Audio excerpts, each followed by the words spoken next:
नमस्कार मित्रांनो. मी आहे डॉक्टर अशोक राणा आणि हे आहे मराठी दर्शन. आज आपण गजलक्ष्मी आणि मायादेवी या दोघांमधल्या साधर्म्य किंवा संबंधाबद्दल चर्चा करणार आहोत. मायादेवी किंवा मायावती किंवा महामाया या तीनही शब्दांनी जिचा उल्लेख होतो ती आहे बुद्ध माता. बुद्धाची माता ही पूजनीय ठरली पुढल्या काळात आणि तिच्याबद्दल वेगवेगळी मतं अभ्यासकांनी मांडली आहे. प्रामुख्याने सांची किंवा बरहूत किंवा जेवढे काही स्तूप आहेत आणि बौद्ध स्तूप आणि त्या स्तूपाची जी तोरणं आहेत, सांचीचं स्तूप प्रसिद्ध आहे, सगळ्यात जगप्रसिद्ध. तर या स्तूपावर जी काही शिल्प आहेत प्रवेशद्वारावर आणि काही ठिकाणी आधार शिल्प आहेत, तर त्या दोन शिल्पांमध्ये महामाया किंवा मायावती किंवा महादेवी मायादेवी या बुद्ध मातेकडे पाहिलं जातं.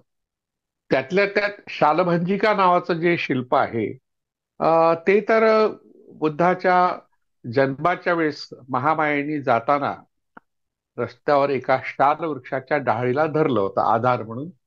आणि मग तेच शिल्प सगळीकडे महामायेचं किंवा महामाया देवीचं किंवा मायावतीचं शिल्प मानलं गेलं. मोठ्या प्रमाणात आपल्याला ते बौद्ध स्तूपामध्ये तोरणामध्ये दिसतं. आणि काही लेण्या ज्या बौद्ध लेण्या आहेत त्या बौद्ध लेण्याच्या अगदी प्रवेशद्वारावर मधोमध ते शिल्प दिसतं. विशेषतः नाशिक या शहराला लागून असलेला अंबड हा जो MIDC एरिया आहे, त्या ठिकाणी त्रिरश्मी लेणी आहेत. बदावनीय या संप्रदायाच्या त्या आहेत. त्रिरश्मीचा अर्थ होतो की ज्या लेण्यांना तीनही बाजूनी प्रकाश येतो, अशा तऱ्हेने तो पर्वत आहे, त्रिरश्मी पर्वत आहे. त्या पर्वतावर त्या कोरलेल्या लेण्या आहेत. त्या लेण्याच्या प्रवेशद्वारावर खूप सुंदर असं महामायेचं शिल्प आहे आणि ते शालभंजिका या रूपात आहे. इतर ठिकाणी मात्र बऱ्याच ठिकाणी म्हणजे बौद्ध स्थळ आहेत, त्या बौद्ध स्थळामध्ये प्रवेशद्वारावर गजलक्ष्मीचं शिल्प आपल्याला पाहायला. आता एक गजलक्ष्मी आणि महामायाचा संबंध काय हा एक मुद्दा आहे अभ्यासकांच्या पुढे. आणि काही लोकांनी गजलक्ष्मीला महामाया म्हटलेला आहे. इष्टा फुसे हा जो अभ्यासक आहे, त्यांनी म्हटलंय की ही महामाया आहे. आणि त्यामुळे सगळ्यांनाच हे मान्य झालं की ही महामाया आहे, कारण सगळ्या ठिकाणी ते पाहायला मिळतं. पण जसं ते बौद्ध लेण्यात आहे तसंच शैव लेण्यात सुद्धा आहे. आपण वेरूळच्या लेण्यामध्ये कैलास लेण्यामध्ये गेलो की अगदी प्रवेशद्वारातून प्रवेश केल्यावर भव्य जे शिल्प पहिल्यांदा पाहायला मिळतं ते गजलक्ष्मीचं आहे. आणि त्यामुळे मग अनेकांना वाटतं की हे महामायाचं शिल्प इथे आलं कसं, किंवा महामायाचं शिल्प आहे याचा अर्थ ही बौद्ध लेणी आहे असा एक तर्क करण्यात. अर्थ त्या तर्काला काही अर्थ नाही. मुळात ही गजलक्ष्मी कशी आली किंवा गज आणि लक्ष्मी यांचा काय संबंध, लक्ष्मी या शब्दाचा काय अर्थ आहे, या गोष्टीवर पहिल्यांदा आपण माहिती पाहू. लक्ष्म हा संस्कृत शब्द आहे आणि त्याचा अर्थ होतो चिन्ह. लक्ष्मी म्हणजे चिन्हांकित. आता हे चिन्ह चिन्ह कशाचं आहे? ऐश्वर्याचं आहे, वैभवाचं आहे, संपत्तीचं आहे, सुखाचं आहे. अशा तऱ्हेने सुख, ऐश्वर्य, संपत्ती, समृद्धी प्रामुख्याने त्याचं चिन्ह म्हणून लक्ष्मी हे प्रचलित झालं. आता ही लक्ष्मी जी आहे ती महाभारतामध्ये धृतराष्ट्राची मुलगी दाखवली आहे. आणि हा धृतराष्ट्र आपल्याला जो माहिती आहे, तो कौरवाचा पिता, म्हणजे पांडवाच्या संबंधातलंच आहे. कौरव हा जो शब्द आहे, पण कौरव आणि पांडव दोघांनाही लावायला पाहिजे, कारण कुरुकुळातले हे लोक होते. कुरुकुळ हे नागकुळ होतं आणि ह्या नागकुळाचे दोन्ही सदस्य होते, धृतराष्ट्राची मुलं आणि पंडूचेही मुलं, म्हणून हे दोन्ही म्हणून कौरव आहे. पण आपण कौरव शब्द फक्त धृतराष्ट्राच्या मुलांसाठी लावला आणि तो बदनाम करून टाकला, म्हणजे नकारात्मक अर्थाने तो प्रचलित झाला. तर महाभारताच्या आधी पर्वामध्ये धृतराष्ट्राच्या मुलीचा उल्लेख आहे. तिचं नाव आहे लक्ष्मी. आपण यापूर्वी पाहिलं की 2000 वर्षापूर्वी महाभारताची रचना झाली. आज जे महाभारत अस्तित्वात आहे, भृगु गोत्राच्या ब्राह्मणांच्या प्रभावाखालचं, त्यात सुद्धा आदी पर्वामध्ये लक्ष्मी ही धृतराष्ट्राची मुलगी दाखवली आणि धृतराष्ट्र हा नागराजा आहे असं त्या ठिकाणी स्पष्ट म्हटलंय. आणि हा धृतराष्ट्र हे राष्ट्राला धारण करणारा, धृत म्हणजे धारण करणारा, याचं नाव ऐरावत आहे. आणि बौद्ध वाङ्मयामध्ये त्याला एलापत म्हणतात. म्हणून बरहुटच्या शिल्पामध्ये एका ठिकाणी ब्राह्मी लिपीत लिहिलेला एक लेख आहे, शिलालेख आहे. त्यात एलापतो नागलाजा, रचा ल झालेला आहे, ऐरावताचा एलापत झालाय.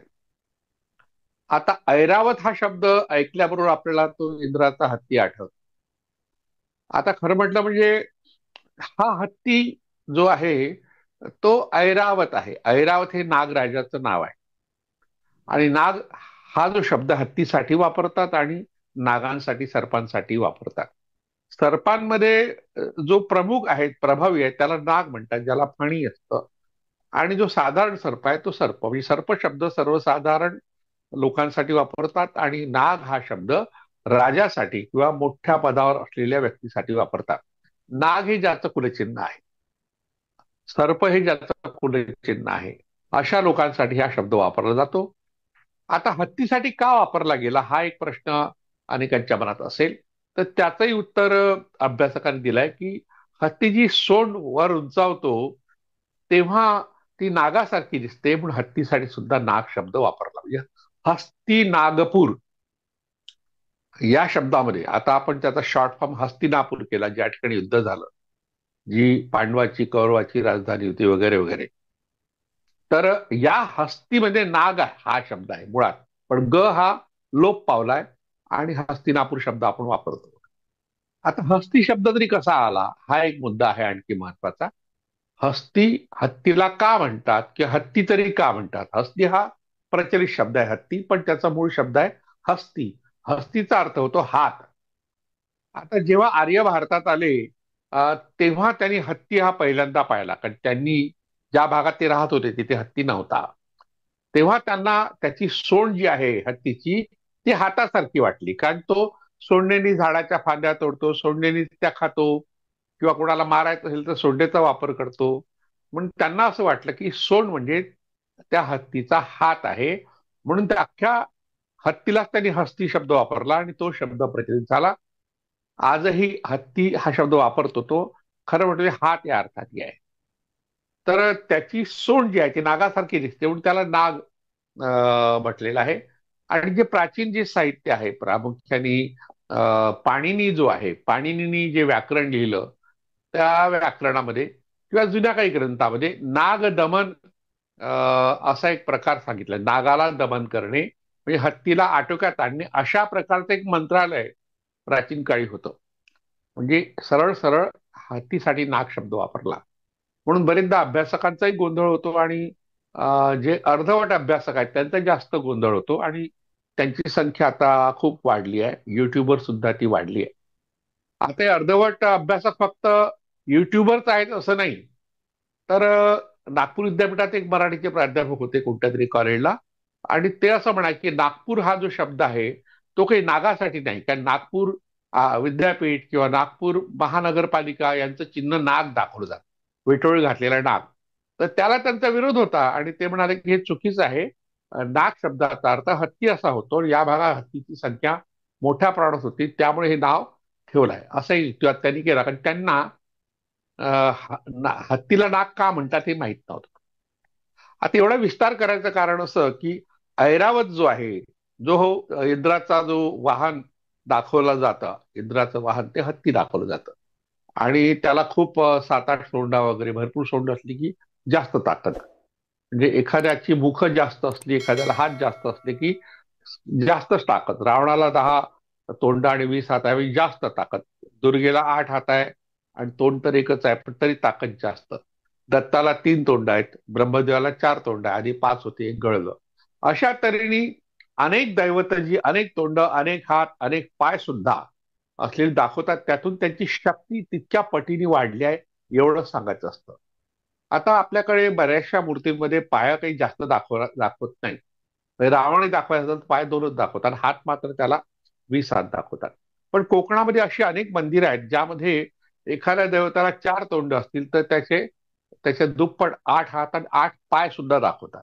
अशा प्रकारच्या मूर्ती आहेत.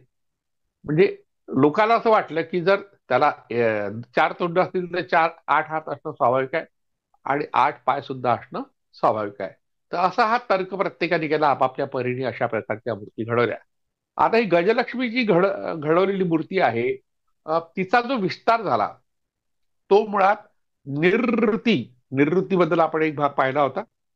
पुन्हा त्यातल्या काही भागावर आपली चर्चा करणं आवश्यक आहे. कारण निर्वृतीचा पुढे विकास झाला. ही जी मातृदेवता ऋग्वेदामध्ये आपल्याला आढळते, ती मातृदेवता ही सर्पराज्ञी आहे. म्हणजे सर्पाची राणी असं तिला म्हटलंय. आणि ऋत हा जो शब्द आहे तो सत्य या अर्थाचा आहे आणि पाणी याही अर्थाचा आहे, नाग याही अर्थाचा आहे. म्हणजे कॉम्रेड शरद पाटलांनी 7 शब्दाचा अर्थ नाग आहे असं सिद्ध केलंय त्यांच्या व्याकरणाच्या नियमातून. तर अशा तऱ्हेने नाग, सर्प आणि सत्य ह्या तिन्ही गोष्टीची देवता निवृत्ती, हिला विनाशाची देवता म्हणून नाकारली, वैदिकांनी नाकारली. शतपथ ब्राह्मणात तिच्याबद्दल एक सुक्त आहे, पण तिच्या विरोधात आहे, मृत्यूची देवता म्हटलाय. पण पुढल्या काळामध्ये तिची अनेक रूपं आपल्याला दिसतात. त्यातलं एक रूप जे आहे ते अलक्ष्मी आहे. अलक्ष्मी, ज्येष्ठा गौरीमध्ये एक जी मोठी असते ती अलक्ष्मी आहे आणि लहान असते ती लक्ष्मी आहे. आता लक्ष्मी शब्द हा का वापरला गेला? ती ऐश्वर्याचं प्रतीक आहे म्हणून. पण तिच्यासाठी जो जुना शब्द आहे, ऋग्वेदामध्ये श्री नावाची एक मातृदेवता आहे आणि तिच्यातून लक्ष्मी ही देवता निर्माण झाली असं अभ्यासकाचं मत आहे. म्हणजे अनेक अभ्यासकांनी तशी मांडणी केली आहे. पण ती श्री जी आहे तिच्या मुळाशी स्थिरीमा नावाची एक देवता आहे, तिचा सुद्धा ऋग्वेदात उल्लेख आहे. आणि आपण बरहुतच्या स्तूपामध्ये किंवा तेरच्या जी काही तिथे सापडलेले अवशेष आहेत त्यात सिरिमा नावाची मातृदेवता आहे. आणि त्या मातृदेवतेचं जे रूप आहे, रोममध्ये सापडतं, अनेक ठिकाणी सापडतात. याचा अर्थ स्थिरीमा ही मातृदेवता ही मोठ्या प्रमाणात पूजनीय होती. कॉम्रेड शरद पाटलांनी सिरी शब्दाचा अर्थ सांगितला. तर काही अभ्यासकांनी सिरी म्हणजे विणकर, तंतुवाय असे अर्थ काढले. म्हणजे विणणारे, तंतू तंतू जोडणारे. पण एका ठिकाणी सिरीन शब्द आलाय, म्हणजे कष्ट करणारे लोक, शेतकरी लोक, कामगार लोक, मजूर, या लोकांसाठी सिरीन शब्द वापरला.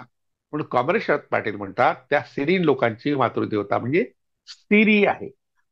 म्हणजे आजही श्रीलंकेत आपण गेलो तर त्या ठिकाणी जी पाली भाषा वापरात आहे, धार्मिक क्षेत्रात आहे, इतर ठिकाणी सिंहलीच आहे, पण धार्मिक क्षेत्रात जेव्हा वापरली जाते तेव्हा तिथल्या मोठ्या लोकांना भरतेला सिरी हा सन्मानार्थक शब्द वापरतात. किंवा तिथे सिरीमाओ, बंडलार नायके हा शब्द आपण ऐकला असेल, सिरीमाओ.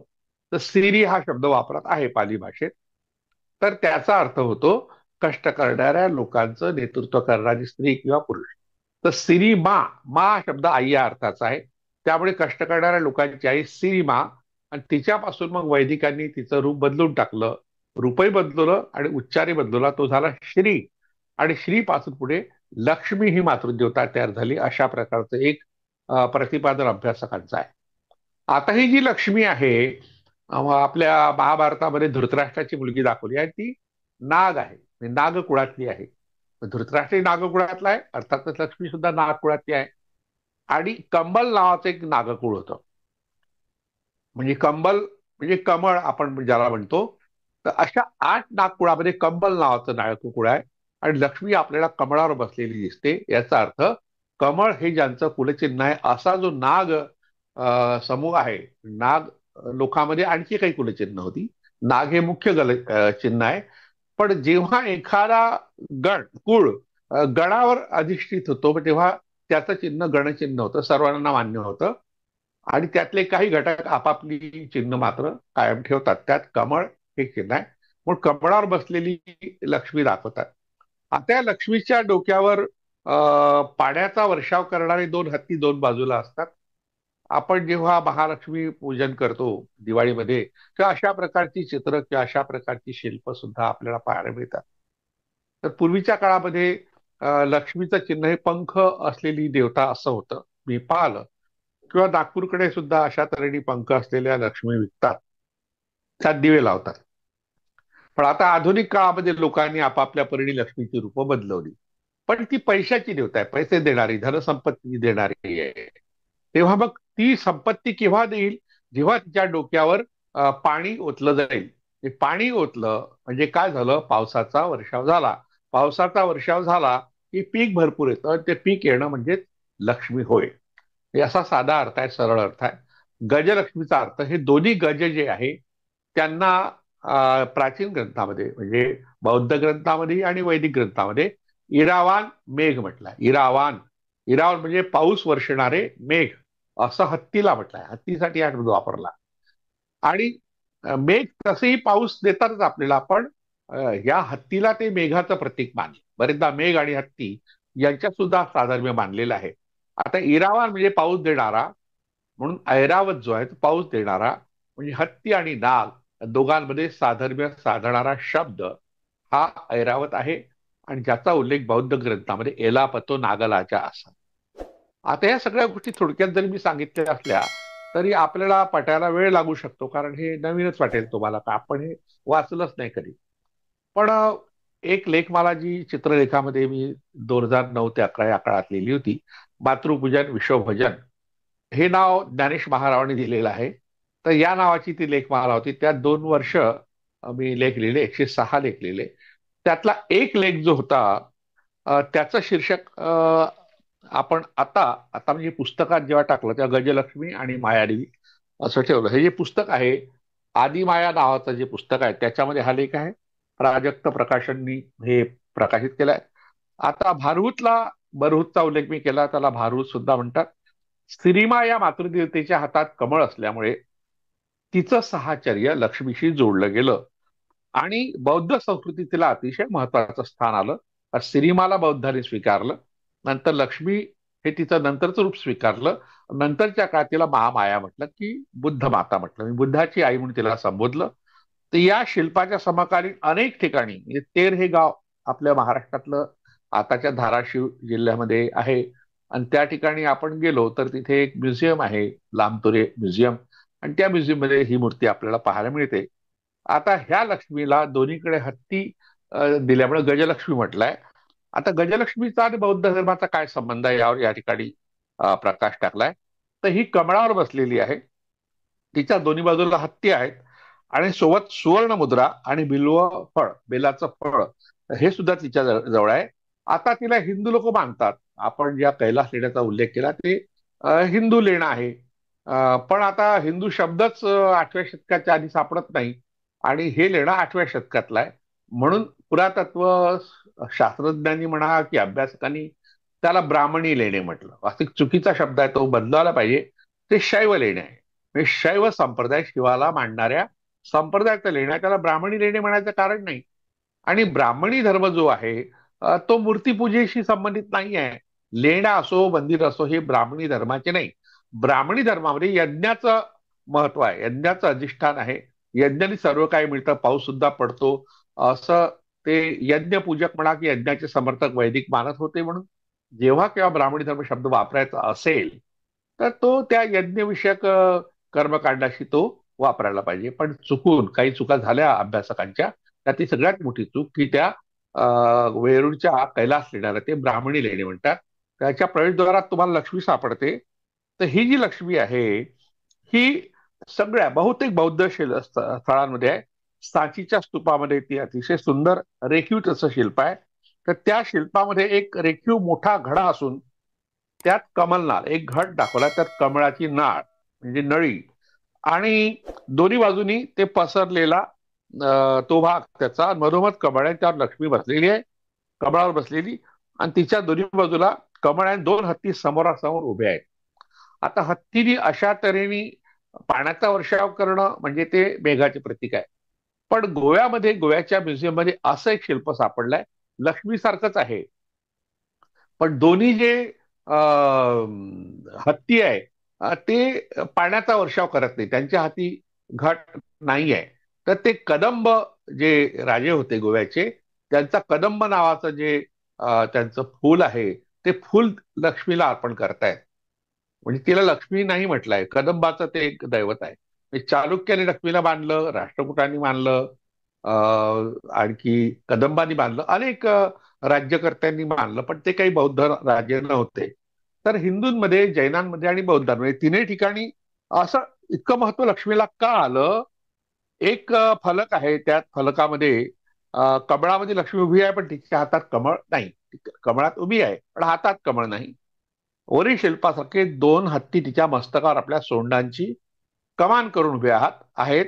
सांचीप्रमाणेच भारूत, मथुरा, अजिंठा, वेरूळ इत्यादी ठिकाणी सुद्धा गजलक्ष्मीची शिल्प मोठ्या प्रमाणात आहे. 5-6 महिन्यापूर्वी मी श्रीलंकेला गेलो. तिथे राजवाड्यामध्ये एका राजाच्या राजवाड्यामध्ये मोठे एक शिल्प आहे, ते गजलक्ष्मीचं आहे. अर्थात बौद्ध धर्माचा प्रभाव असल्यामुळे तिथे गजलक्ष्मी ही महामाया म्हणून आली, पण तिथे पूजनीय नाही आहे. हे बौद्ध धर्मामध्ये हे महत्व का आलं त्याबद्दल काही अभ्यासकांनी एक भाष्य केलंय, आपलं मत दिलंय. त्यांचं म्हणणं आहे की बौद्ध धर्मामध्ये लक्ष्मीला तसंही काही स्थान नाही. धार्मिक दृष्ट्या लक्ष्मी ही पूजनीय बौद्धांमध्ये नाही. दीघनिकायाच्या ब्रह्मजाल सूत्रात स्पष्ट म्हटलंय की लक्ष्मीची उपासना करू नये. आणि याबद्दल मग बाळकृष्ण दाभाडे, जे नागपूरचे फार मोठे अभ्यासक होते, त्यांनी गजलक्ष्मी विषयीचं आपलं जे चिंतन आहे ते त्यांच्या एका ग्रंथात मांडलंय. लक्ष्मी पूजा ही प्राग आर्यकालीन देवतेची पूजा होती. म्हणजे आर्य इथे येण्याच्या आधीपासून जे प्राचीन लोक भारतात राहत होते त्यांची ती पूजा होती. बहुतेक ती यक्षिणीची पूजा असावी असा माझा समज आहे, असं ते म्हणतात. कुबेर संपत्तीचा देव होता, लक्ष्मी संपत्तीची देवता होती. कुबेर हा यक्षपती, यक्षराज आहे. कुबेर ही मुळात आर्येतरांची देवता आहे, म्हणजे आर्यांची ती नाही. आर्यांनी कुबेराला आपल्या परिचयात सामील करून संपत्तीचा अधिकारी म्हणून नियुक्त केलं. म्हणजे त्यांच्या पुराणामध्ये, अगदी पुराण हे आर्यांची नाही आहे पण आर्यांच्या प्रभावाखालची आहे, त्या पुराणामध्ये कुबेर हा धनाचा मालक किंवा धनाचा सांभाळ करणारा या अर्थाचा, म्हणजे त्याला तिजोरी सांभाळणारा असा असा त्यांनी नमवला. दुय्यम स्थान त्याला दिलं. असे तो यक्षांचा राजा होता. लक्ष्मीला आले तर लोक यक्षिणीच्या रूपात पूजित होते असं दिसतं. पुढे आर्याने तिला संपत्तीची देवता मानून तिचं आर्यीकरण केलेलं दिसते. म्हणजे अशा तऱ्हेने लक्ष्मीचं ब्राह्मणीकरण झालं. आंबानेरी येथे उपलब्ध झालेल्या शिल्पात मदिरापान करणाऱ्या कुबेराजवळ लक्ष्मीची पूजा मूर्ती कोरली आहे. मी लक्ष्मीला त्याची जोडलाय. बाळकृष्ण दाभाडे यांनी असं म्हणतात की लक्ष्मीच्या बाजूला असलेल्या हत्तीला ऐराव संबोधून त्याचा अर्थ ऐरावान मेघ असा सांगितला. म्हणजे वर्षण करणारे, विद्युतयुक्त, म्हणजे विजा कडाळून मेघ, पाऊस पाडणारे मेघ हे कृषीला जीवन देतात. म्हणजे शेतीसाठी ते उपकारक असतात. म्हणून त्यांची पूजा जलकुंभातून वर्षाव करतात. त्यामुळे ही पृथ्वी धनधान्याने भरून जाते. पाणी व पृथ्वी यांच्याशी संबंधित या प्रतीकाचा अर्थ सर्वमान्य आहे. परंतु पुढे ते प्रश्न विचारतात आपले बाळकृष्ण दाभाडे की बौद्ध धर्माशी काय संबंध आहे. तर त्याचं उत्तर त्यांनी देऊन टाकलेलं आहे.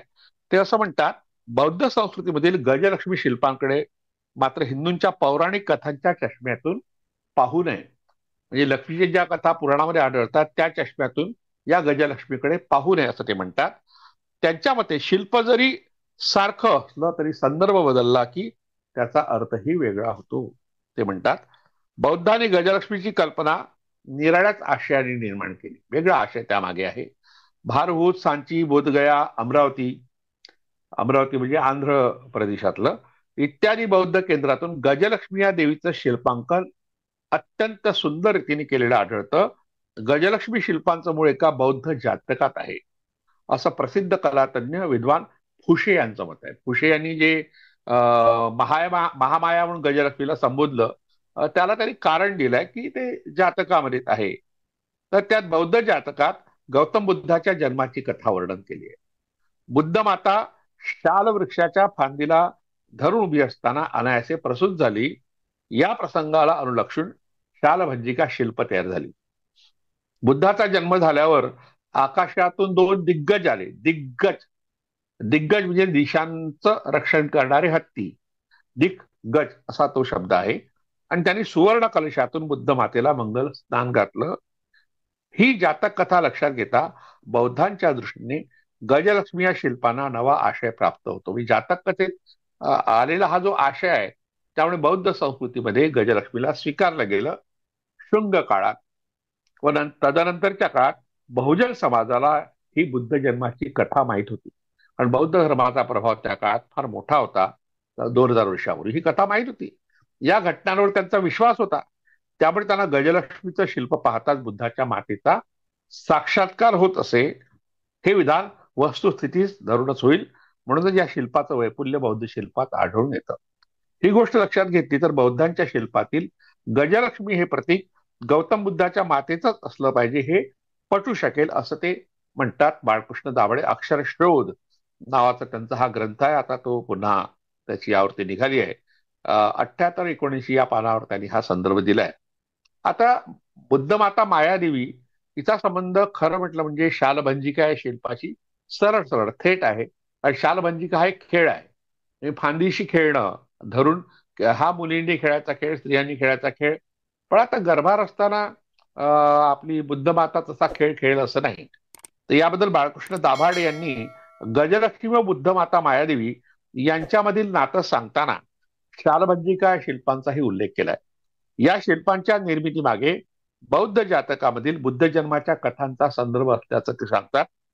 त्याचबरोबर गजलक्ष्मी शिल्पाचा यक्षिणी पूजनाशी असलेला संबंध ते अधोरेखित करतात. भारतीय शिल्पकलेच्या अभ्यासकांसाठी एक महत्वाची माहिती ते या निमित्तानं पुरवतात.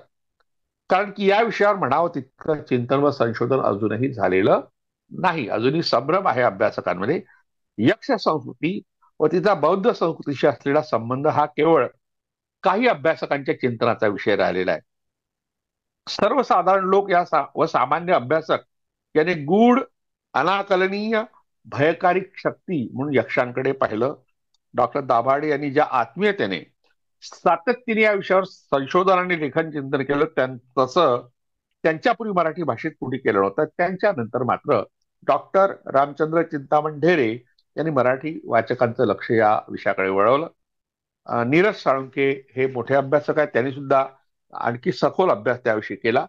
आणि ती चर्चा करण्यापूर्वी आपण शालभंजिका म्हणजे काय या शब्दाचा अर्थ पाहू. तर हे खेळाचं नाव आहे. पंडित महादेव शास्त्री जोशी त्यांच्या संस्कृती कोशामध्ये, भारतीय संस्कृती कोशात म्हणतात, बौद्ध वाङ्मयात या खेळाचे विपुल उल्लेख आढळतात. उद्यान क्रीडेशी या खेळाचा संबंध आहे. बगीचात जो खेळ खेळायचा झाडांशी. फुलांनी बहरून आलेल्या शाल वृक्षाची फांदी पकडून व फुलं तोडून स्त्रिया परस्परात खेळत असत. खेळाचं हे स्थूल स्वरूप आहे. भगवान बुद्ध एकदा जेतवनात असताना श्रावस्ती नगरीत हा उत्सव चालू असल्याचं वर्णन अवदान शतकात आहे. निदान कथेत या खेळाचं वर्णन आढळतं. तिथे बुद्ध माता मायादेवीने या वृक्षाच्या फांदीला पकडल्यावर तिला प्रसव पीडा सुरू झाली असं म्हटलंय. कालांतराने बुद्ध माता ज्या स्वरूपात शाल वृक्षातळी उभी होती त्या मुद्रेला शालभंजिका ही संज्ञा प्राप्त झाली. आणि मग या मुद्रेने शिल्पात प्रवेश केला. म्हणजे अशा तऱ्हेने जी माहिती जातक कथामध्ये आपल्याला आढळते त्याच्या आधारे, त्या निदान कथेत आढळते त्याच्या आधारे मग त्याचं शिल्प तयार झालं. आणि विशेषतः बौद्ध लेण्यामध्ये किंवा बौद्ध स्तूपाच्या तोरणावर आपल्याला ही सापडते. तोरण म्हणजे कंपाऊंड वॉल, कंपाऊंड वॉलच्या वर केलेलं जे कठळ कठळ कठळ शब्द आपल्याला माहिती आहे त्याला तोरण म्हणतात. तोरण शाल भंजिका हा वेगळा प्रकार आहे. स्तंभ शाल भंजिका हा आणखी दुसरा प्रकार. म्हणजे खांबावर असेल तर स्तंभ शाल भंजिका, तोरणावर असेल तर तर तोरण शाल भंजिका, असे दोन प्रकार भारतीय संस्कृती कोशाच्या 9व्या खंडात पृष्ठ 258 वर पंडित महादेव शास्त्री जोशींनी सांगितलं. आता शालभंजिका शिल्प जे उत्कृष्ट रूपात जे पाहायला मिळतं ते सांचीच्या स्तूपामध्ये. भोपाळजवळ विंध्याचलाचा 200 फूट उंच टेकडीत सांची स्तूप कोरलेला आहे. येथे आढळलेल्या शिलालेखावर या टेकडीला पूर्वी काकनाद, काकनाद बोर व श्री पर्वत अशी नावं असल्याचं दिसून येतं. या प्राचीन संदर्भावरून या स्थानाचा आद्य गणमाता निऋषी असलेला संबंध स्पष्ट होतो. म्हणजे आता ही जी नावं आहेत, काकनाद कावळा आणि काकनाद बोर आणि श्री श्री हे नंतरचं निवृत्तीचं रूप, तिचा पर्वत. तर याचा अर्थ स्पष्टपणे निवृत्तीच रूपांतर पुढे गजलक्ष्मीत झालं हे दिसतं. बौद्ध साहित्यातील महावंश या ग्रंथात या टेकडीला चेतीयगिरी असं म्हटलंय. सम्राट अशोकाच्या काळापासून या स्थानाचा इतिहास उपलब्ध आहे. येथील वास्तुकला व कोरीव काम अशोक पूर्व कालापासून इसवी सनाच्या 12व्या शतकापर्यंत निर्माण झाले असल्याचे पुरावे उपलब्ध आहेत. म्हणजे फारच मोठा काळ, म्हणजे 1000, 2000, 1500 वर्ष तरी, दीड तर नाही म्हणते पण 1200-1300 वर्ष तरी हे काम चालू होतं. बुद्धाच्या जीवनाचा सांची या स्थानाशी संबंध असा प्रत्यक्षात नव्हता. पण आणि प्राचीन बौद्ध साहित्यात तसा काही सांचीचा उल्लेख दिसत नाही. पण या स्थानाचा विकास मौर्य काळात झाला. कारण सम्राट अशोकाने ते आणखी पुढे नेलं ते शिल्प किंवा एकंदर स्तूप. आणि तिथे बौद्ध स्तूप अशोकाच्या 100 वर्षापूर्वी उभारला गेला होता. अशोकाच्या आधी तिथे शिल्प स्तूप होता. तर त्याची उंची 75 फुटाहून अधिक आहे. मुळातील विटांचा असलेला हा स्तूप शुंग काळात दगडी आवरणाने भरभक्कम झाला. शुंग काळ, पुष्यमित्र शुंगानी सम्राट अशोकाच्या नातवाचा खून केला वगैरे वगैरे गोष्टी आपण ऐकतो. पण या शुंग काळात सुद्धा बौद्ध लेण्या किंवा बौद्ध स्तूप मोठ्या प्रमाणात उभारले गेले आहेत. त्यांचं जीर्णोद्धार सुद्धा झालं आहे. तर त्याचा व्यास 120 फूट विस्तारला गेला. पुढच्या काळातील बौद्ध राजांनी त्याच्या भोवती प्रदक्षिणा मार्ग व पायऱ्या बांधल्या. तर ही जी तोरणावरील शाल म्हणजे काय, तिच्याबद्दल या ठिकाणी माहिती आली ती पाहू. सांचीप्रमाणेच भारूत येथील स्तूपाभोवती जे कठडे उभारले आहेत त्यांच्या प्रवेशद्वाराला तोरण असं म्हणतात. तोरणांच्या उभारणीविषयीचं तंत्र व माप याविषयी मानसार या ग्रंथामध्ये तपशीलवार माहिती दिलेली आहे. मानसार हा शिल्पशास्त्रातला महत्वाचा ग्रंथ आहे. तर त्या तोरणांचे 4 प्रकार सांगितले आहेत. एक प्रकार आहे पत्र तोरण, दुसरं आहे पुष्प तोरण, 3 आहे रत्न तोरण आणि 4था आहे चित्र तोरण.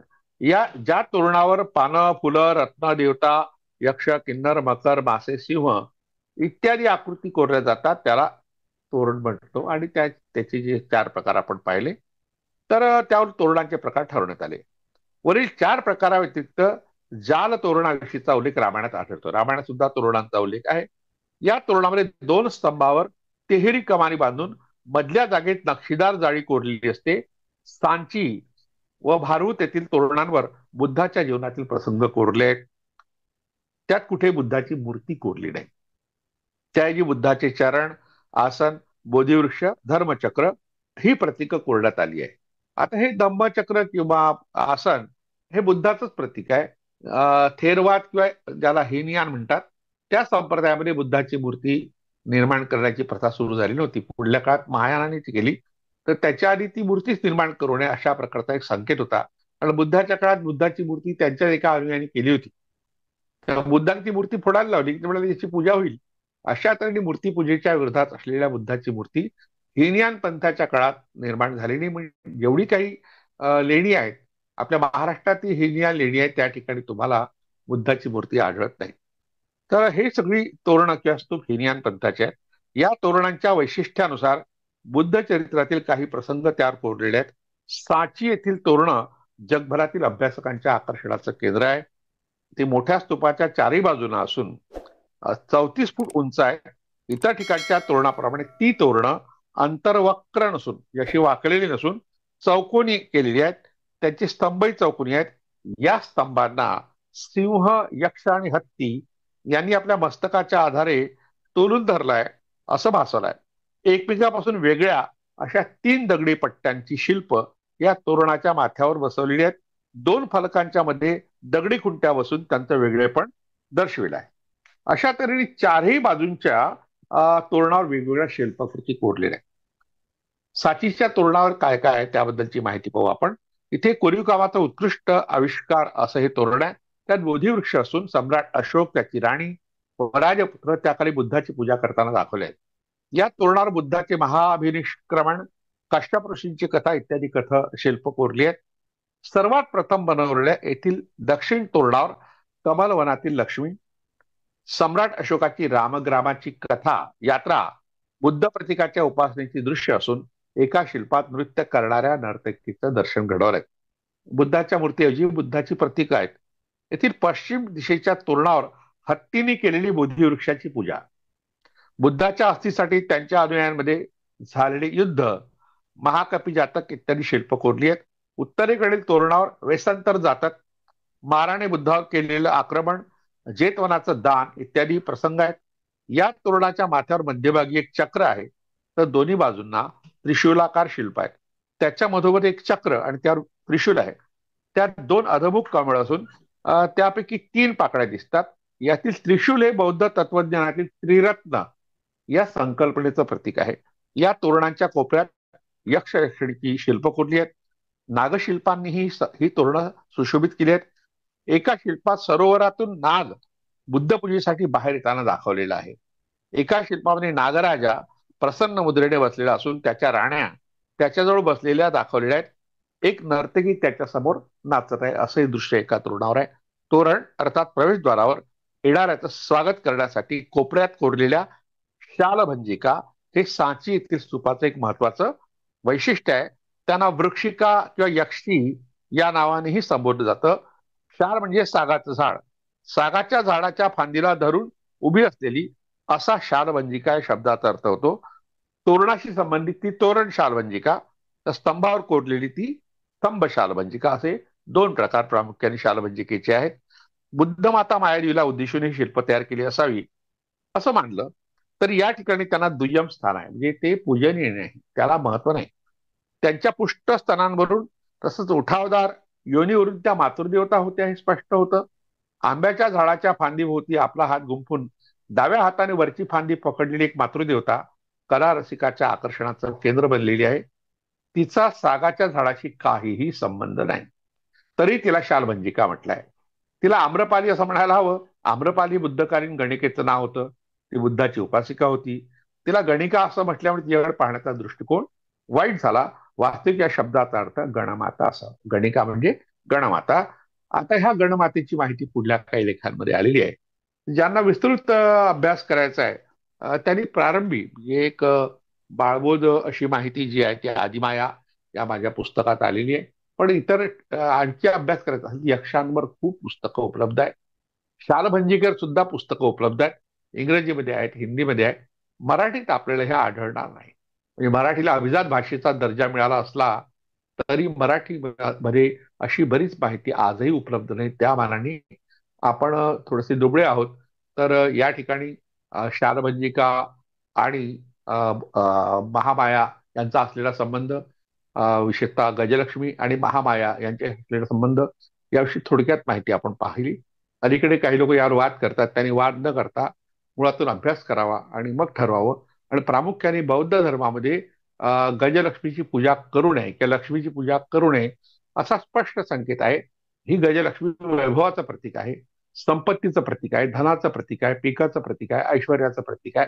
या दृष्टीने ती शुभसूचक म्हणून अनेक मंदिरावर आपल्याला आढळते, अनेक बौद्ध लेण्यात आढळते किंवा अनेक स्तूपावर सुद्धा आढळते. त्या दृष्टीने याकडे पाहावं. एवढाच या आपल्या सगळ्या विवेचनाचा हेतू होता. हे पुरेसा आहे असं मला वाटतं. या ठिकाणी मी थांबतो.